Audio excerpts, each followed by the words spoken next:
This is EdTech People, a podcast where we get to meet those working in EdTech, exploring their journeys, roles and insights. You can catch up on our previous episodes at any time by searching for us wherever you get your podcasts or visiting our website at www.edtechpeople.co.uk. We're always on the lookout for guests, so if you're interested in coming on the podcast, please follow the link on our website and let us know. You can now watch the podcast on our YouTube channel. Just search EdTech People and you will be able to follow along if you prefer video to audio. Welcome along to another episode of EdTech People. Today my guest is Maria Smith. Great to have you on the podcast today, Maria. Thank you very much for inviting me. Pleasure. So, Maria, tell us a little bit why you responded to the LinkedIn post asking for guests on EdTech People. What do you do that involves EdTech? What's your role? Where do you work? Tell me all about you. Okay, well, I worked in a school for nearly 10 years as a admissions officer. But before that, I'd been building automated solutions to manual tasks since about 1988.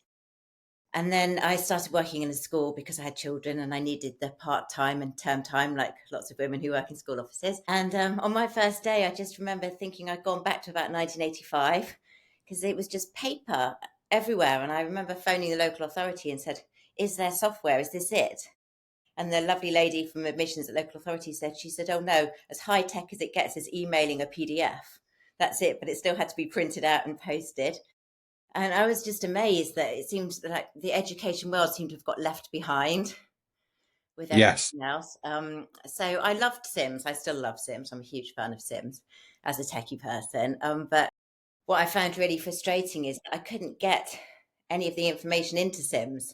Even if I eventually replaced all of our paper forms with Google Forms and just kind of digitized them a bit so I wasn't trying to read people's handwriting anymore, at least, or post things. But there still wasn't a way of getting all that information into Sims. So I was just basically doing data input with typed records instead of handwritten, which was a tiny bit better, but not a lot. And it was just hard to collect all the data and keep all the data up to date. And every single September, I'd have the data officer by my desk because the census would be in October. And we'd have the new year sevens that had just joined and there was hardly any data. And it was stressful because admissions had just opened for the following year. So I was already really busy and then trying to find missing data for the new intake. And it was just, I just kept thinking this could be much less stressful. It just needs to be automated. But I didn't ever have time to do it. Well, I didn't actually think about doing it myself while I was actually working, doing that job. But I just kept looking for existing software all the time, thinking it must exist. Somebody must invent it at some point. And they just never did. And in the end, I ended up leaving when my son was in lower sixth because I promised my children that I would let them have at least 2 years at that school when I wasn't working in the office. So as soon as my eldest got to lower sixth and he could drive himself to school and drive my daughter to school, I left.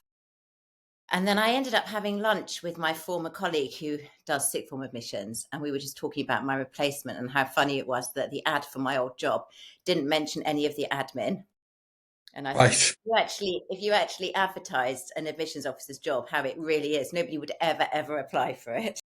I think that's true for a lot of the jobs in schools. They never tell a full picture in their adverts, do they? It's so completely different from the reality because all the fun things about being an admissions officer, doing tours and going to admissions fairs, you never really actually get time to do, even though you want to, because all you're doing is admin and just trying to get all of those records onto the computer and get offers out. And you don't get to do any of the fun stuff that you thought you were going to get to do. And it was just, I had lunch with my former colleague and just was hearing about the lady that replaced me and just thought, nothing's changed. Nothing's ever going to change unless I do something about it.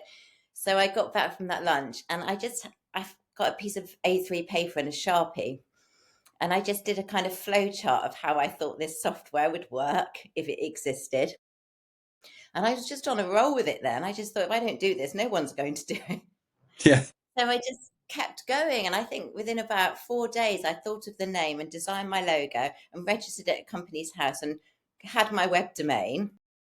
And then I just thought, if I can't make it work with Sims from the ground up, then there's no point doing it because what frustrated me about other software was that people built it first and then they integrated it later, and it never really integrated properly. It was always, I don't know, just there was always stuff still to do. There wasn't Yes. anything perfect. And so I ended up calling Sims, and I was so lucky. The person that answered the phone, his name is Cam. I was so lucky that he got me and didn't think I was a complete madwoman, because I just ended up phoning them and saying, I want to make this software and I don't want to write any code until I can definitely have a technical integrated partnership with you. And I need to sign this contract basically before my product even exists. It's just got a name at the moment. And so we did that, and he completely got what I wanted to do. I was very lucky. I always think if somebody else had answered the phone that day, it probably wouldn't exist at all. But we had that contract, and then we started coding. And I think we started coding. Oh yeah, that was a funny thing as well. I ended up going to a software developers first. I won't say which one it was, but it was one that we'd used for a few odd jobs in my old role. And I went to them with my little flow chart, and I said, I want to do this, and I want it in a pilot school by March in time for National Offer Day. And this was November of 2023, and I wanted it in the pilot school for March. And they just laughed at me and said, you'll be lucky if it's March 2025, and this is going to cost you about £1 million. Wow. Okay.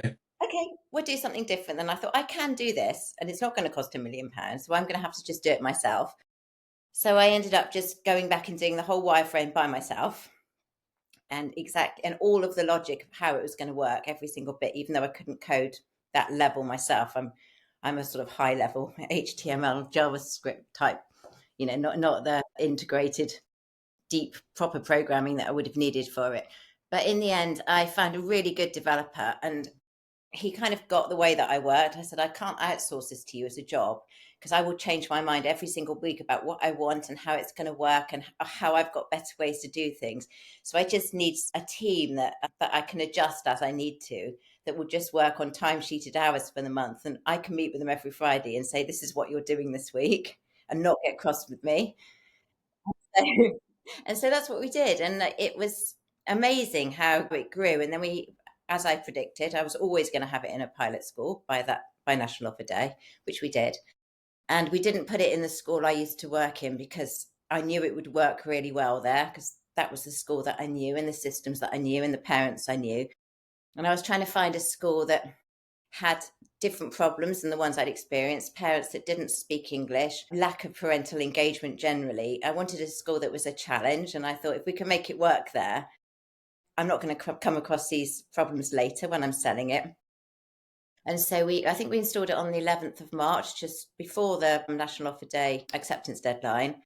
And I learnt with that school over the whole summer term. We just tweaked things and kept changing things until we had this really good product. And it was actually amazing to see what it did for that school. And I think it was May, and we had all of the 120 Year 7 on Sims, all the data on. Their parents had done everything. It was amazing, completely changed the way that school worked. And then I thought, my plan was then to launch in September. I wanted to launch in September for the new academic year.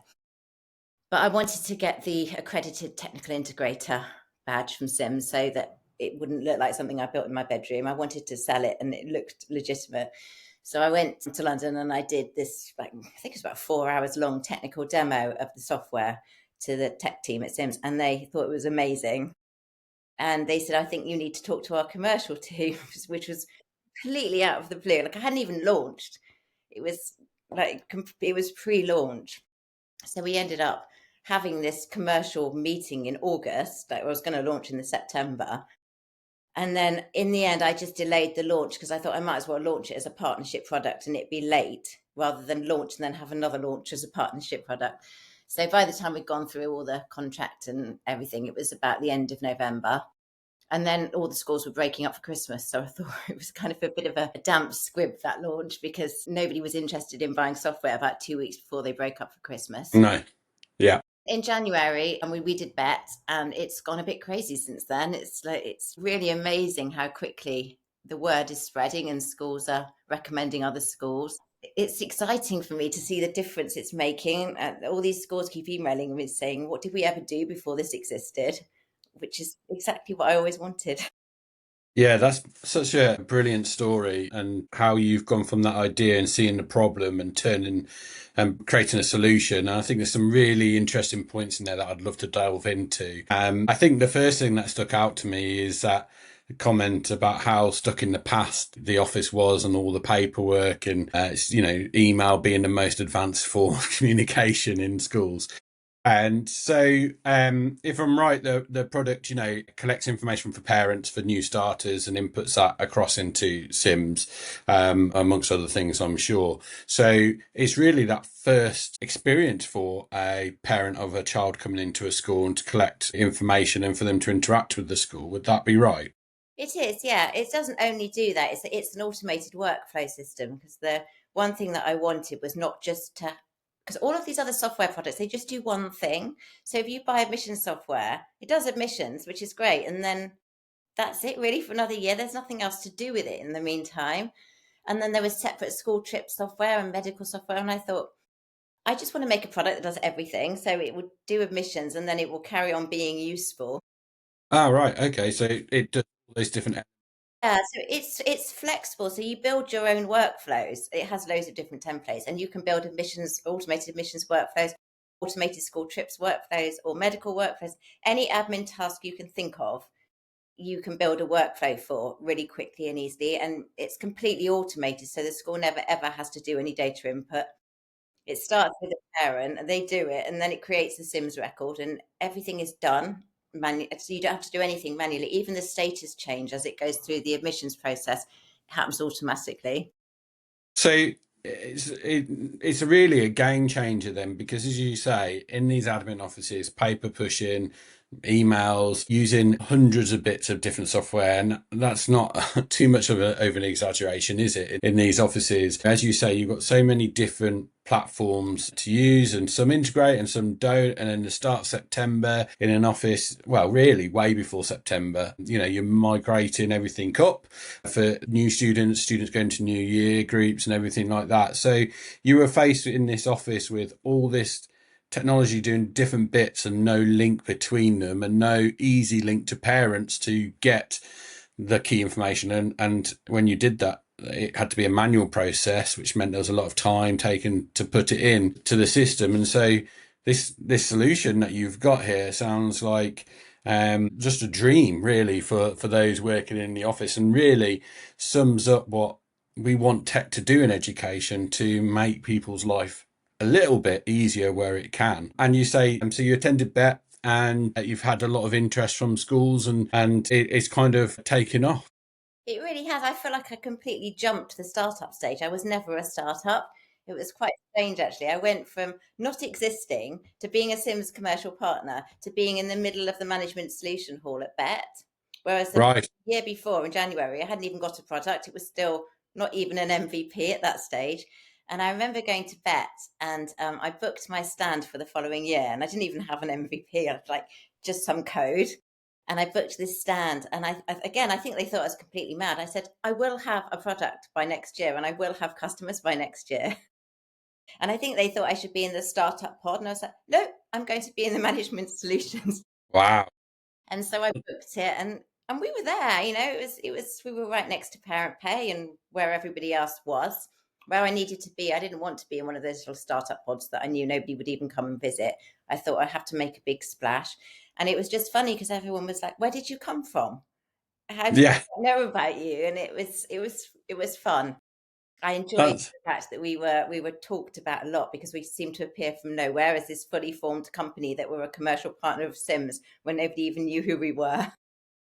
I mean, yeah, like a real adventure to getting yourself there. So working with the schools to achieve this, and that kind of feedback that you've had, has there been a reluctance at all to engage with this new technology by those in school offices? Quite often, sometimes they are people that sometimes not the greatest users of new technology, purely because they're bombarded by lots of different systems, and they have to be at the coal face and facing, let's face it, quite a few bits of software that aren't fit for purpose, or don't, as you said, don't quite get to that final bit that they need doing, and sometimes cause more of a hindrance than any help. You had to fight that kind of preconception at all? Well, the good thing about Admicity is you don't actually have to use it. Once you've set your workflows up, which I help them with, it does itself. So you don't actually have to use it and it also, because it updates Sims all the time. So you can set your sync to every hour if you want. It's two-way sync. And so you don't have to use Admicity at all. You can still benefit from all the data and everything it's given you just by looking at Sims. So you don't have to use Admicity. It just does its thing. As soon as you've set up the workflows, it's like a domino effect that one thing makes another thing happen. And Yes. you've got all of the data you need. And you can do the same with school trips and anything else. Once you've set your workflow up, everything just happens by itself until you end up like you've already got a little group with everyone that's paid for the trip. You've already got folders with all their medical needs, who's SEN, who needs higher staff to pupil ratio, all of the different communications that have been attached to those different groups. They're just there dynamically. So as soon as something meets the criteria for that form, they get it. And so it doesn't actually need a lot of work. And once I can get that through to schools, that once I've helped them set their workflows up, they don't really need to do anything. So it doesn't scare them. I think it's quite an unscary software and it looks really simple. I made the interface really, really simple so that you don't look at it and you're not bombarded with color and loads of things on the screen at once. It looks simple and clean and easy to see. Yeah. I think that's really important, isn't it? And I think that's hearing that it's mostly just making data appear in a system that many are already using is part of that simplicity. And of course, once it's in the MIS system, Sims in this instance, that's then available and usable by so many different people across the school, isn't it? Because these and I think a lot of people who are not in education don't fully understand the role of an MIS. It's similar to a CRM system in business, and having all that data in there, but it covers so much more different elements of there and used by members of staff across it. So having that data appear there then means it's available for everybody in a host of different roles, doesn't it? Well, you can actually use it. And I think I hear people moaning about their MIS a lot, particularly Sims. And what they're moaning about isn't the actual software, it's the fact that they don't have the data in it to make it do what they want it to do. And that was the main thing I was, when I talked to people about what their frustrations were, they kept blaming the software, but it wasn't actually the software. It was the lack of data in the software that meant they couldn't do what they wanted to do. And once you put Yes. data in there for them, they can do all sorts of things on it, all the things that they need to do. But it's just getting that data and keeping the data. So Admicity lets you keep it up to date. It's not like a lot of schools are quite good at collecting the data when the intake is new, but keeping it up to date when a child suddenly develops asthma halfway through year 9, something like that is harder. So with Admicity, because the parents keep it all the way from when they're an accepted applicant till their child leaves the school, they can update and change things and add documents or do whatever they want all the way through, change their consents, withdraw consent, add consent, all the time. They just do it and save it and update Sims. And if they add a document, it updates to Sims to a linked medical document or a linked SEN document. So even if that person in the classroom is not using Admicity, they've got that new document that the parents uploaded. And it's a good way as well as if the school changed something on Sims, it will sync into Admicity so that the latest change is always the most recent one. But it alerts the parent if there's a change that's been made through Sims. So nobody needs to remember to tell the parent anything, because any change that they've made, the parent will get a notification saying this section has been updated, and then they need to confirm it, and then the school's seen they've confirmed it, and they don't have to remember to keep doing it. It automatically reminds parents if there's anything missing from their student's profile. It just automatically says this bit needs updating or that bit needs updating. And if there's a new thing that's been added for the census, and we would put that on there, and then straight away all the parents would say, DF, you need this information, you need to go back to your child's Admicity profile and complete this. And it happens by itself. I think one of the things, so when I used to work as network manager, I brought in a piece of software called Task Software Insight, which was a web portal for parents to go in and update their systems, and that synced through with the MIS all the time and on there. And one of my reasons for doing it was I was a newly single parent household, with children who were going to schools, and I wasn't always able to be there. So one of the hidden things of giving this insight and this ability to stay in touch with schools is that you're supporting those families that are split parents, the non-resident parents as well, because they get to keep updated on information coming through and making sure that they can keep their information updated on the systems, which is so crucial for them being part of their children's education journey. And I think I quite often look at my children's remote, whatever system their school's got, log in and be able to update their information and look at what they've got on there. And it's a key part of keeping in touch, because although I speak to my daughter every single day, she's not always best at remembering what she did that day or the previous day in school. So being able to log on and see that information, and also to feel part of education by being asked to update things, and I think it's so important. I always remember there was one colleague that I worked with who turned around and said, well, we've only got time to speak and deal with one parent. You're going to have to make sure you're going to have to make sure that you keep it civil with your ex, so that you can do that. That's not always possible, in lots of cases, domestic violence and other situations that the people are in there. It really is so important that we enable every parent to be in education. And one of the things as well, just from working in a school and being a parent as well, but I wanted to make sure that both parents could use it, but in those situations where there might be domestic violence situation or something, that each parent doesn't see each other's contact information. So they can see somebody else has got an Admicity account and has access to their child's information, but they don't see they see the name, and they see the parental responsibility box, and they see the court order declaration, but no email address, no phone number. So it's even if parent one adds parent two, the second they press confirm, it's all disappeared and they can only see their name. So it just means that I just think it's safer that way. Nobody needs to worry that information is going to be shared, but it is also important that each parent knows who else can see their child's information, just in case maybe an undeclared court order or something on there, at least that they can both see it, but they're not on there to see each other's information. I wanted to make sure that was kept confidential, because they don't need to see each other's information. They're just both on there as parents of the child. Yeah, I think it's important element on there, and it's something that's only really come into fruition when we've moved into more parental access into these areas electronically. So it's great to hear that your product has that built in. Well, just jumping on a comment that you made previously around MISs and not having the right amount of data in, and people being frustrated, and potentially a lot of those frustrations obviously being with Sims as a platform, you can't help but be aware of the dramatic slide in market share for Sims compared to where it was maybe 3, 4, 5 years ago. Obviously it's got new owners within the Parent Pay group now, and also got bold big plans for Sims next gen. Comparing, well, not necessarily comparing, but looking at systems of alternatives which we're seeing schools move to, Bromcom, Arbor and other platforms.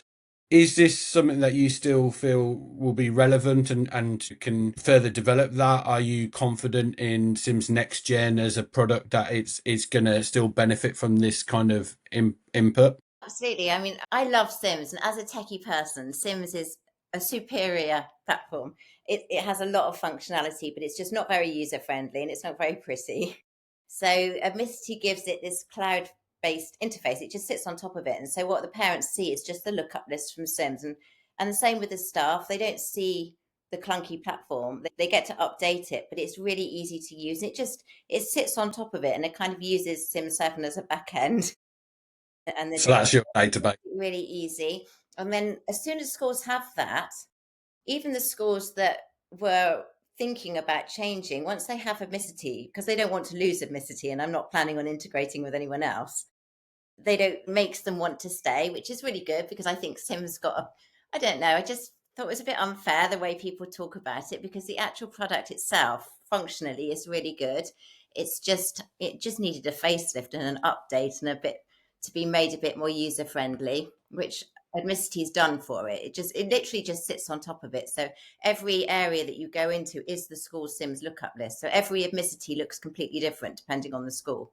They configure it themselves and show which bits they want to. And because it's their own lookup list, I don't know what each customer school's Admicity looks like, because it will be their own lookup list that's in it. But it means that we can never have a problem with syncing, because a parent can never choose an option that doesn't exist in that school, because it's their own list. So it's like an interface for it, a really easy to use one.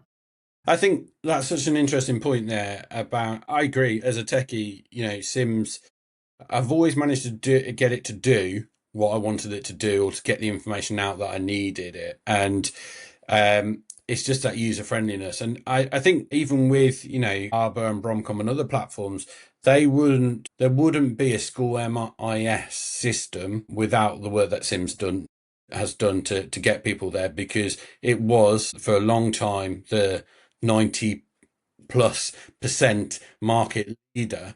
And I think they have been quite slow to adapt to changes, and that's to a point understandable given the size of the user base and their users, and the need to keep some familiarity there. And it speaks, even though the market share is dropping, there is some people that are incredibly loyal to it. And I've even heard of some customers that have gone back to Sims. Yeah, I know one.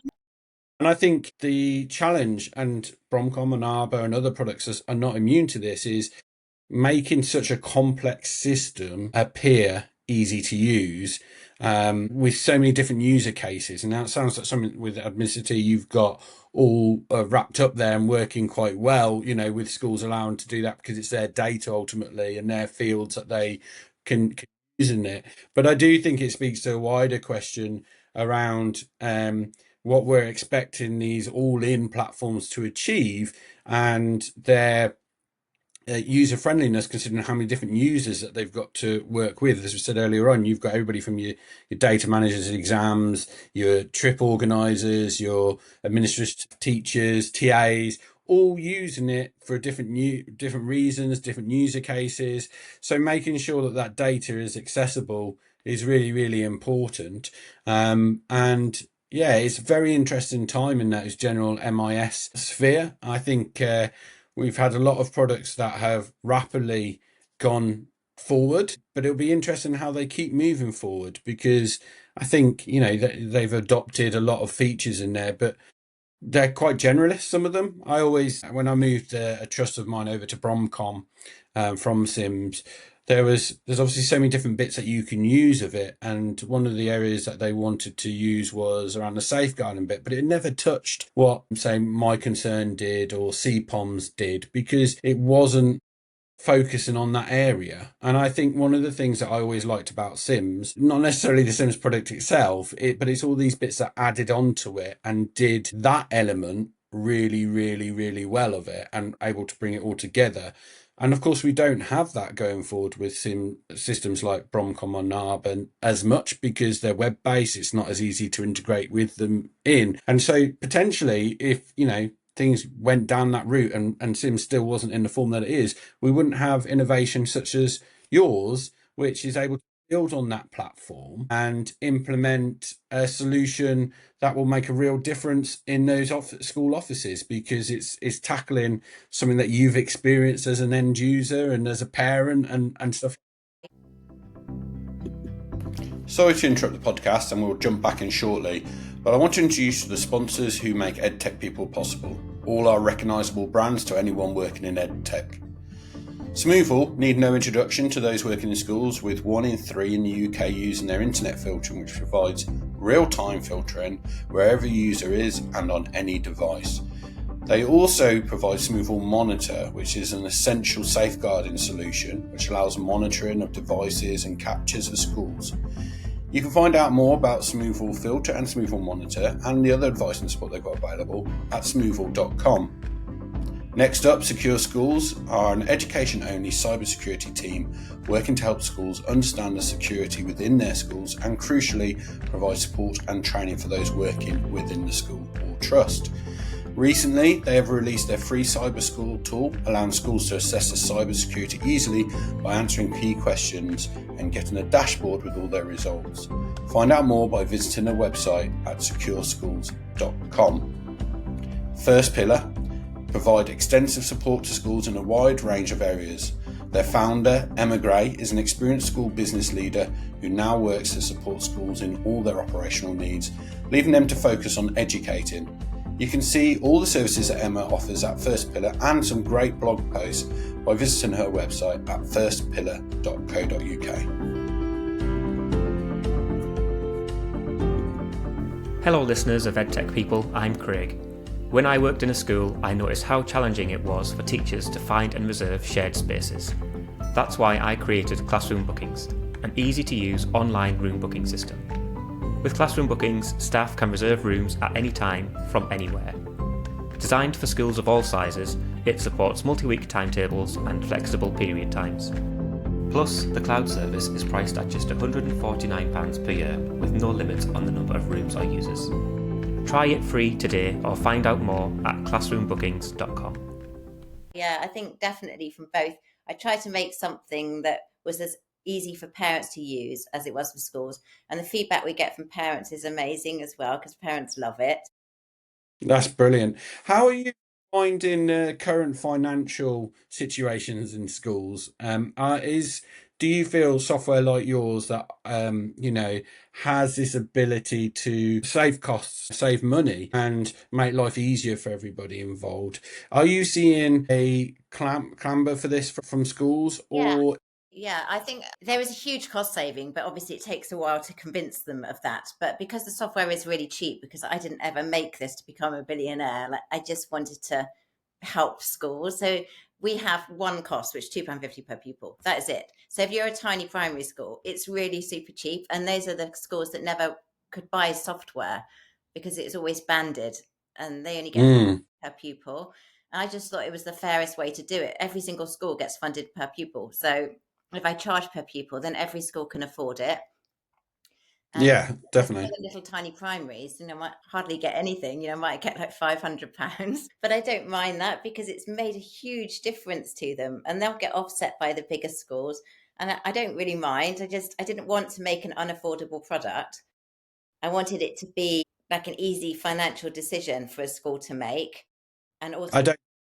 Anybody goes into education to come out there, and if you do, you're not going to grow and not be accepted in there at all. I really like the idea as well of making it accessible to those smaller schools. So I just wanted to focus on that for a moment, because I've been working with a small school. So Worcestershire, where I live, and there's some schools there that I support through my day role, has got first, middle, and high schools. So working in those schools, they get banded as primary or secondary. Well, a school I was at the other day has got 4 classrooms and 7 members of staff, and it's got really small amounts of students and therefore really small amounts of funding. So setting a price per pupil as you have suddenly starts to make sense for those smaller schools, and they're the ones that I think will benefit the most from things. They do. They've got the least amount of admin staff, and they benefit massively from it because those few staff they've got can go and do other more useful things when everything's being automated.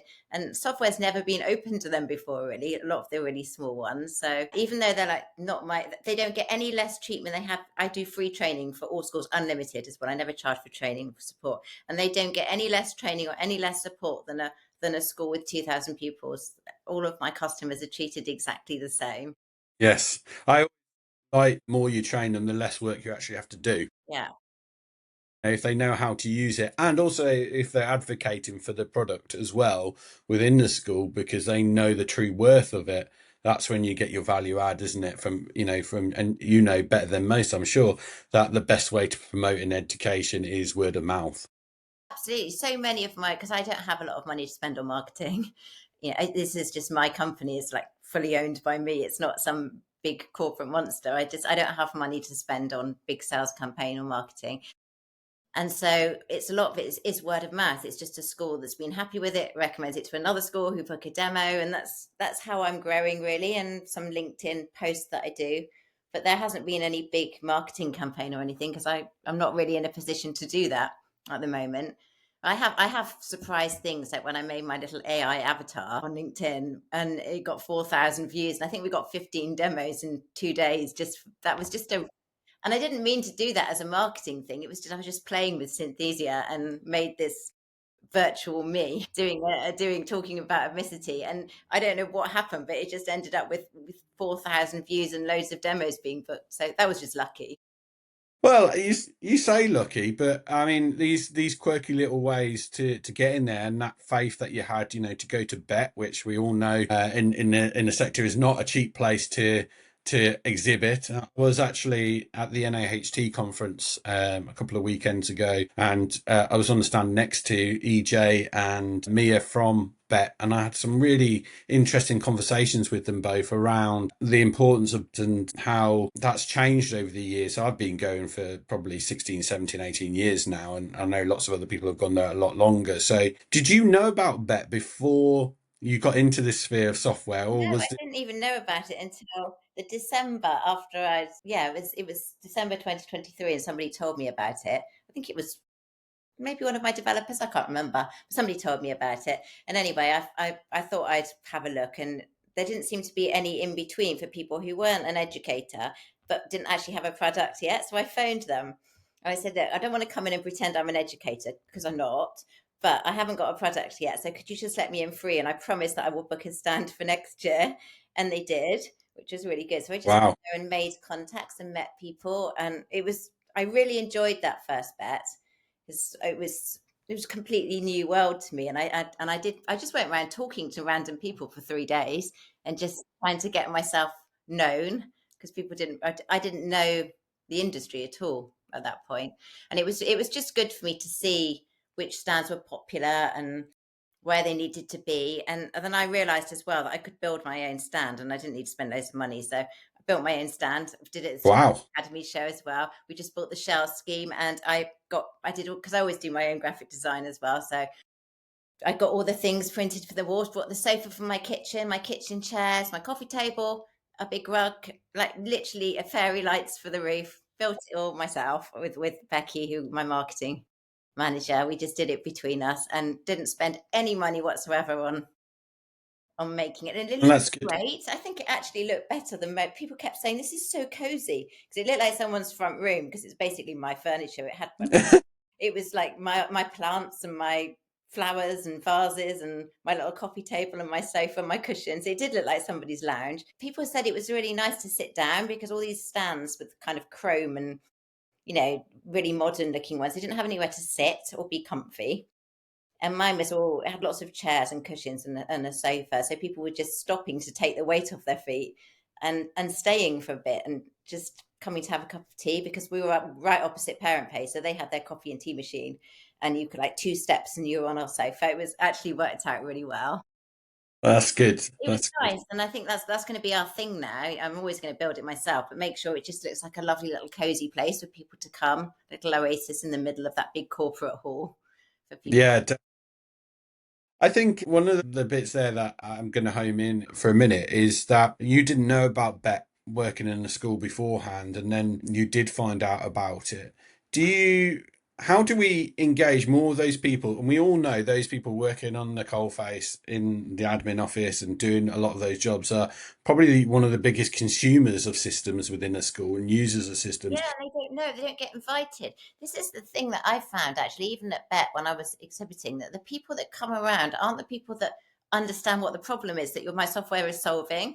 So I know that the IT manager from my school went, and I probably the data officer as well, but nobody else. Didn't even know about it, or wouldn't have been told about it. And I kept finding that the people would come around to our stand, and they wouldn't be doing any job where they really understood what the problem was that Admicity was solving. And I thought it would be just so great if the admissions officers and data officers and those kind of people were at BET. Yes. It's really difficult to explain a solution to something when someone doesn't know what the problem is. Absolutely. And I think it paints to a big problem that we've actually got in EdTech, is that the decision makers aren't always aware of all the user cases and the depth of knowledge and how much people rely on these systems. And sometimes that then leads to decisions to move platforms without fully understanding the impact and the change. Yeah. or to and the value that people are getting out or not out of these systems, that have been implemented. And we all know in education how often systems, and I'm sure you've had to counter this, things are sold as the solution to solve every problem that they've ever had in the world, and with this golden bullet of a solution.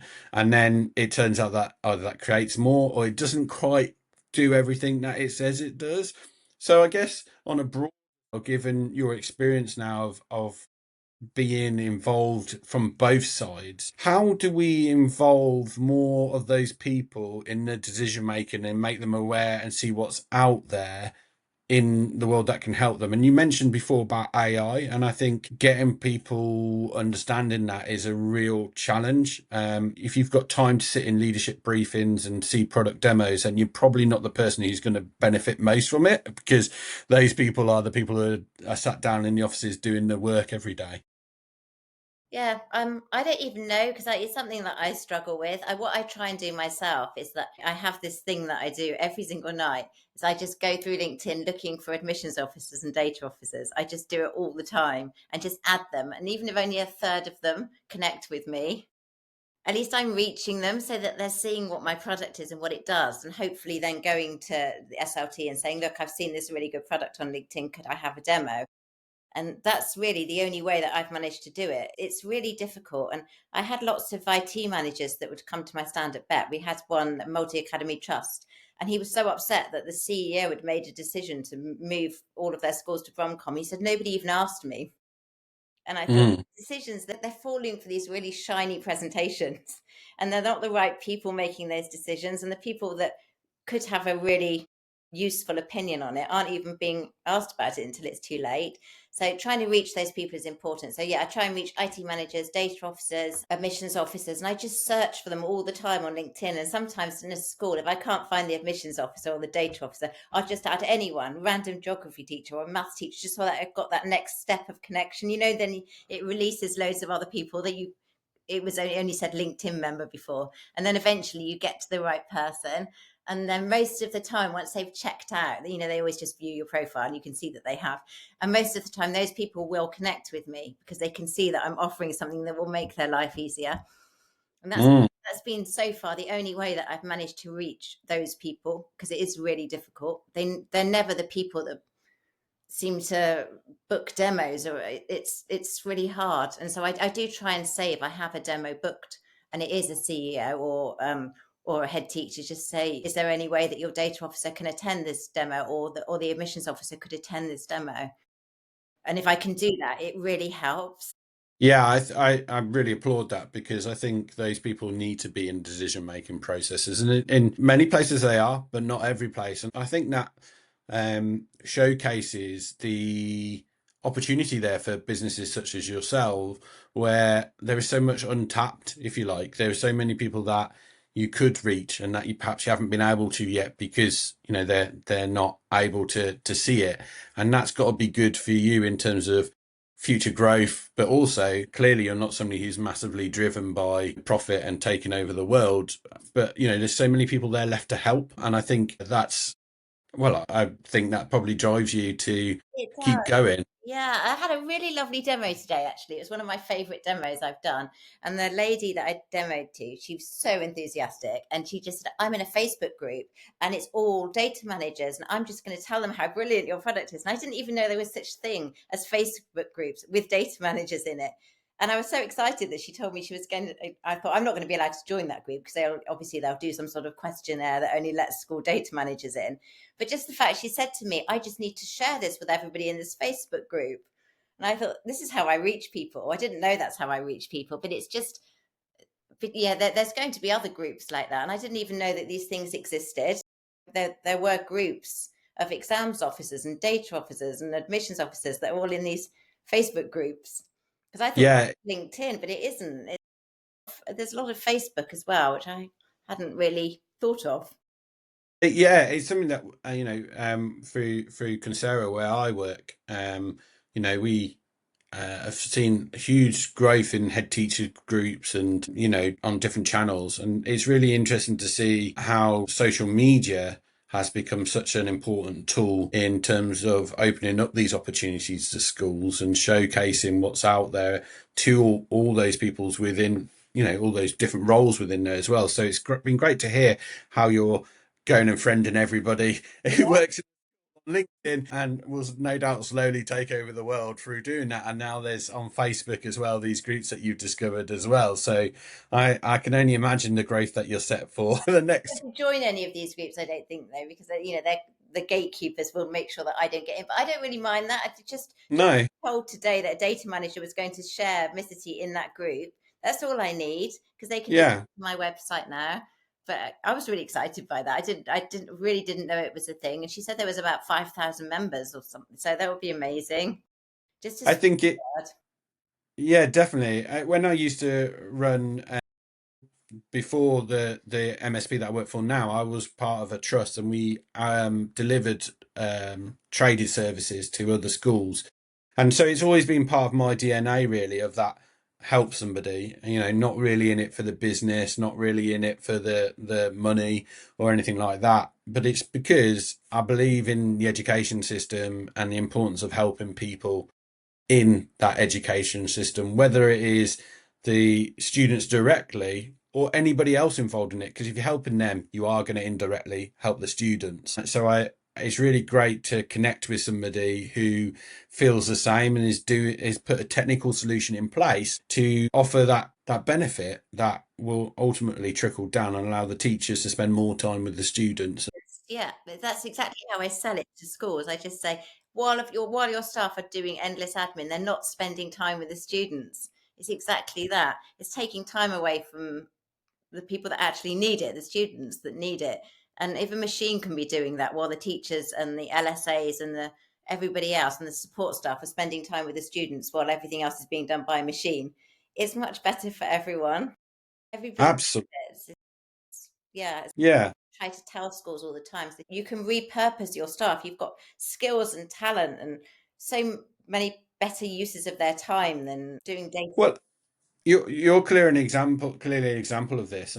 If you just give people, I wrote a blog post on this the other day, actually, or at least I think I was going to. I can't remember if I published it or not. But the point that I was trying to make is that one of the things that I really miss from working directly in the trust is the ability to problem solve for that trust. You've come out of the school that you was in, but if you were given time in that school to develop a solution, then you would have been able to do that. If other people are given time to find a solution such as yours to put into them, then that is so important.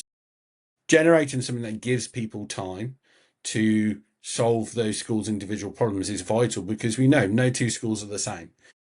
Every school is different, with different challenges, different priorities, different leadership, different parents and different students.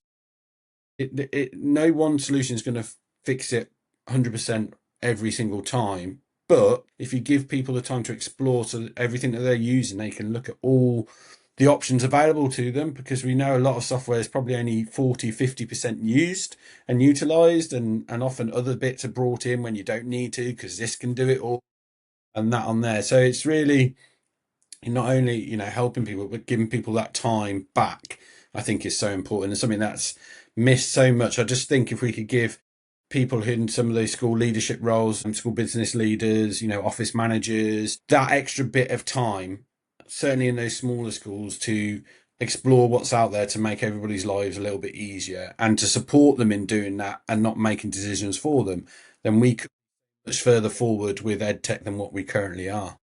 Yeah, that's a really good point. It's definitely supporting them and letting them say, just letting them make the decisions about what they need, rather than somebody that doesn't even do their job or really know what their job is, making decisions for them. That doesn't really help them. And then the people are gone. That's a really frustrating thing. And they get software that they hardly use. All of their software budget's gone for the year.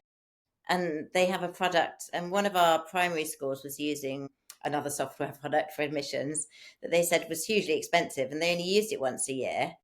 And it didn't have any other use, and that was all of their software budget. It was this tiny little school, and that was their whole budget, and it didn't do really anything that they needed apart from once a year doing their admissions.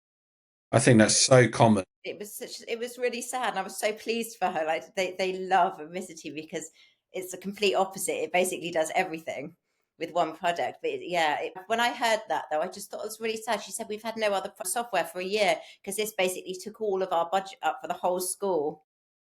It was a shame. Yeah, definitely.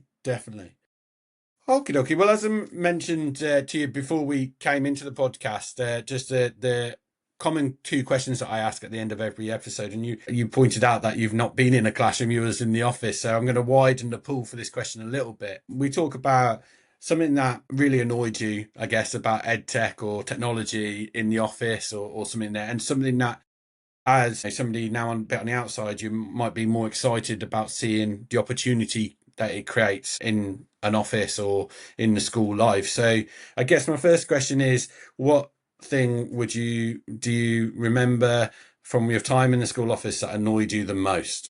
Okay, what annoyed me the most is that nearly all of the women that worked in the school office were really super talented, clever women that had really good careers before they worked in the office, before they had children. And nobody ever asked what they did before or were remotely interested in their skills or anything they did. And I thought, the talent here is unbelievable, and the resources that are wasted.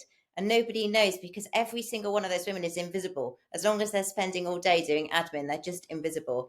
And I just thought that's the same for schools all over the country. They've already got the most amazing pool of resources that they could use if they knew it was there and could free up the time. I found that really frustrating that so many schools are unaware of what they actually have, because everybody's so busy just trying to keep their head above water. So Yeah, it's I think, having worked in plenty of schools, I can only agree with that, and you can see it in the dedication and hard work across those administrative roles. There's non-teaching staff, even the name non-teaching staff or support staff doesn't belie the work that they do on the ground each day, and how their input should be more valued. And you see it sometimes. I've worked with some cracking colleagues who have made such a difference by being bold, but they've really had to stand up and fight to get listened to, and it shouldn't have to be that way. And I think, you look at people in the school business profession quite a lot, and the work that they do, those from the leadership in education, educator side of it, don't always fully understand the depth of the work that these people have to do. very true. From making sure the bathrooms are clean and managing a team of cleaners, through to doing the admissions, to doing timetabling, to doing exams, and everything in between of doing that. So yeah, that's a really good point. What excites you about the future in ed tech then? What are you really excited to see making an impact then, to try and perhaps change what we've just talked about? Yeah, Admicity is one of them, and then there's other products that are using AI to free up teachers' time, like the product stylist that marks homework and not only does that, but actually starts to look and see which particular thing this child needs more help. This kind of AI being used in that way to free up teachers' time and benefit children, I think is going to make a big difference going forward. There's so many amazing products coming out now, all with the goal of freeing up time, freeing up teachers' time, freeing up admin time. And every time staff time, whether it's teaching staff or office staff, every time it's freed up, the children benefit, students benefit. And I think it's quite exciting. I think freeing up that, teachers shouldn't have to spend all that time marking. And actually, if AI can do it really well and start to notice patterns on where are needing help, it's a really amazing thing. So it won't just be Admicity. I think there's products like that revolutionising teachers' lives, and I think that I'm going to revolutionise office staff's life. But there's going to be lots more products like that, and I'm really quite excited about the fact that EdTech's kind of catching up with the rest of the world with technology. And I think in the end, it's going to make a lot of much happier school staff, happier teachers, happier admin staff, and the costs will go down because Admicity saves school consumables, paper, and they can reuse their staff in more productive ways. So the cost savings are massive, and I think it looks really quite exciting for schools. Actually, I think they're really embracing technology now, but it's taken a long time. I think they were very slow to do it, and well, I think we are now. Back nicely to the start of this conversation, when the problem that you discovered was that they're not moving and not taking advantage of it, and your working towards improving that, and on the frontier of AI being such a useful tool, and we're still, understanding what it can do and what it will be able to do. But yeah, I agree. It's a very, very exciting time. And I hope, and I know with people like yourself, clearly so impressively pushing forward these solutions to help schools in that way, that is going to be a great time for them. So thank you so much for taking the time to speak with me this evening on the podcast. And if people want to find out a bit more information about you and Admicity, how do they do that? They can go to my website, admicity.co.uk, or find me on LinkedIn. I always connect with anybody that wants to connect with me. So you can always That's great. be on there. Yeah, thank you so much, though. I've really enjoyed being on it. It's been really nice just to tell people my story. I never really get a chance to do that because I'm just busy all the time, and I don't really have a platform to do it. So I've really been given one. So thank you so much. It's been really interesting. Absolutely great. Thank you, Maria. No problem at all. It's been great to get to know you and have you on the podcast. Okay, thank you very much.